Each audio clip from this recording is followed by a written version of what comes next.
Hey guys, I'm Brett Kreger. I'm the managing broker here at Oklahoma City, and today I want to talk with you guys about understanding the for sale by owner process. It's the best way to jumpstart your business when you're brand new. There's something intangible about the for sale by owner process. It gets you out into the field, having conversations, getting comfortable on the phone, getting comfortable in other people's houses, talking about real estate, and it sharpens your sales skills tremendously. It allows you to grow as a salesperson and as a realtor across the open houses, the networking, and the team building, and really helps you in every aspect of your business. So it's an incredible way to get off the ground and get working on your new real estate career.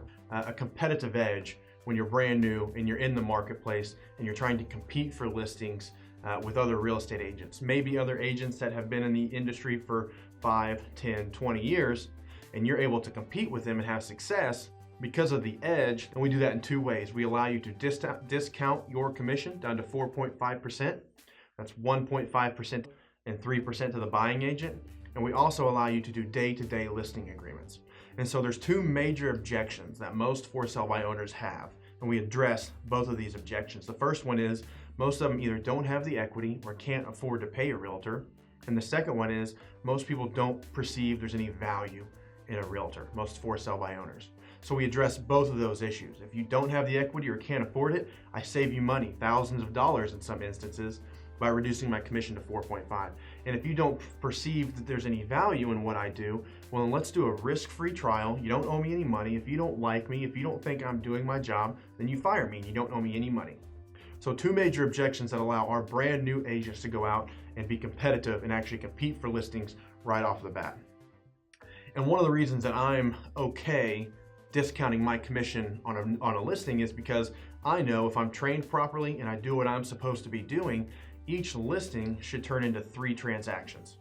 And what's going to happen is you're going to sell that listing, and then you're going to pick up on average 2 more buyers per listing.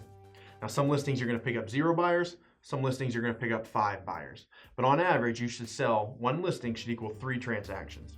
So I'm okay reducing my commission, making less on one sale, but getting 2 to 5 more sales.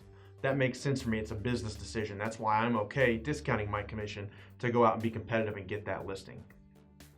It's also important to understand when we're doing a for sale by owner, understand why 85% of for sale by owners, as a national statistic, 85% of for sale by owners will list their house with a realtor eventually. So most brokerages take the approach of, I gotta pick up a phone and dial for days, and I gotta beat people up over the phone and convince them to list over the phone for 6%, lock them into a 6-month contract, and so on and so forth. We take a different approach. We call them, we come out and preview the home, we meet this homeowner face to face, we build rapport, and we start to follow up with them appropriately. And on an average of 3 to 7 follow-ups, over 3 to 7 weeks, we should be able to list about 30% of those for sale by owners that we go on. So we take a value-based approach, a rapport, relationship-based approach, and we have more success listing those realtors over time. Because again, I know 85% of them is going to list their house eventually. So if I can build a relationship, build rapport, when that seller finally gets to that point where they're ready to list, then they should be an easy decision on who they should list with, because I'm the only one who's actually helping them try to sell their house. Number one thing when we're talking about for sale by owners is you must be consistent.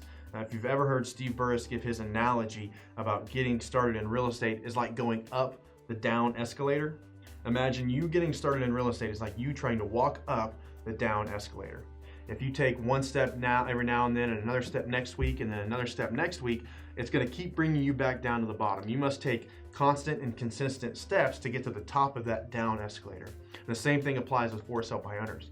If you're doing one a week, one every other week, you're not going to build momentum, and you're not going to build that skill like you would if you jumped out and did 10 in 1 week. Consistency is key in anything that you do in real estate. Jet Li has a great quote, "Long-term consistency is better than short-term intensity."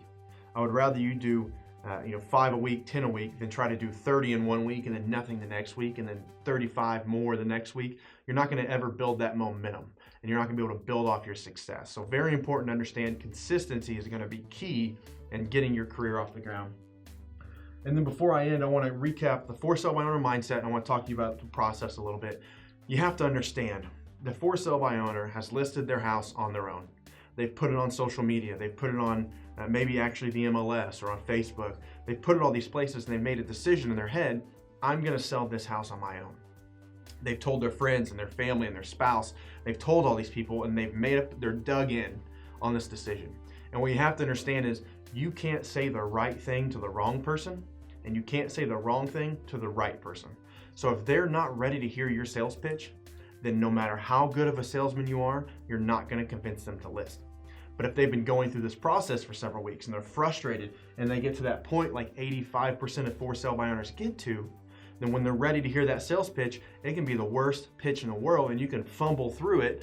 But if they're ready to hear it, they're gonna internalize it and they're gonna start asking questions about it.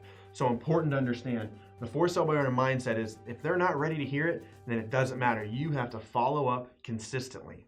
So if you get told no 2, 3, 4, 5 weeks in a row, just know that on that 6th week, they might be ready to hear it. On that 7th week, they might be ready to hear it. You have to keep following up consistently.